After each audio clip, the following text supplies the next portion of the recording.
Hi kids, today we're going to be learning a lesson on inferencing. I hope you're doing well.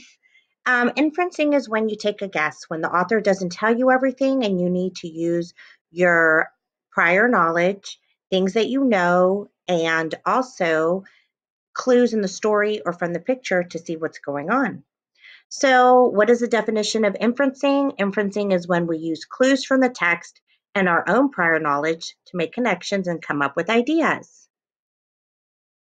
How do you infer? You can look at clues, you can look at pictures, and ask yourself, what do I already know about this topic?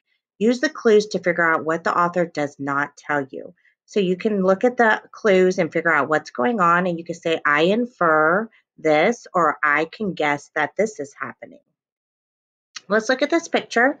Let's infer what season this picture has taken place. What can you infer this picture was taken? When can you infer this picture was taken? What season and what time of day? Let's think. Okay, if you said it was early fall, the leaves are changing color. Some of the leaves are still green, and it's also daytime because the light is out. Now let's look at this little boy. What can you infer about this picture? Look at his facial expression, what he's thinking. What do you think is happening in this picture? If you said the boy doesn't really like this food, he's not eating, he's kind of has a disappointed face, then you're right.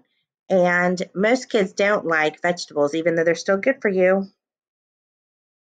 Okay, so now we're going to come up with a riddle, and you're going to infer and guess what the riddle is about.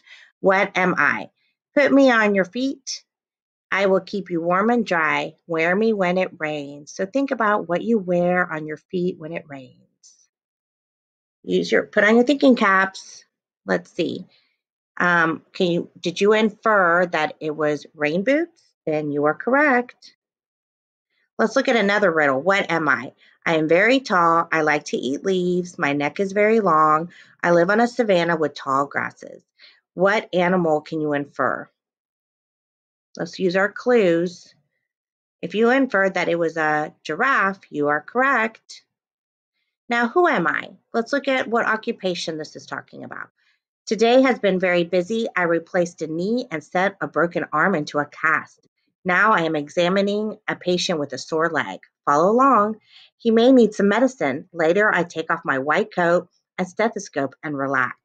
What occupation or job do you think this is? If you inferred it was a doctor, you are correct. When am I? Last Saturday night, my cousin slept over at my house. We roasted marshmallows at the bright fire and chased fireflies. We caught 10 fireflies and watched them glow in a jar. Afterwards, we set them free. When do you think it is? What time of day? Do you think it's day or night? What season do you think this is? Let's look at our clues. Okay, if you inferred it was nighttime in the summer, you're right. You have to see fireflies glowing in a jar at nighttime. And they're going to be roasting marshmallows probably during the summer. Now we're going to use our inferencing skills for these passages. Anna took off her shoes. She stood straight with her back against the wall. Anna's mother put the ruler on Anna's head and made a little mark on the wall. It was 2 inches above the mark. Next to the mark, Anna's mother wrote the date. Wow, she said, no wonder your jeans are too short. Now let's look at these. Which sentence do you think is most likely true? A, Anna's mother is measuring Anna's head. B, Anna's mother is mad at Anna. Or C, Anna has grown 2 inches taller. Your jeans are too short. What do you think that means? If you answered C, you are correct.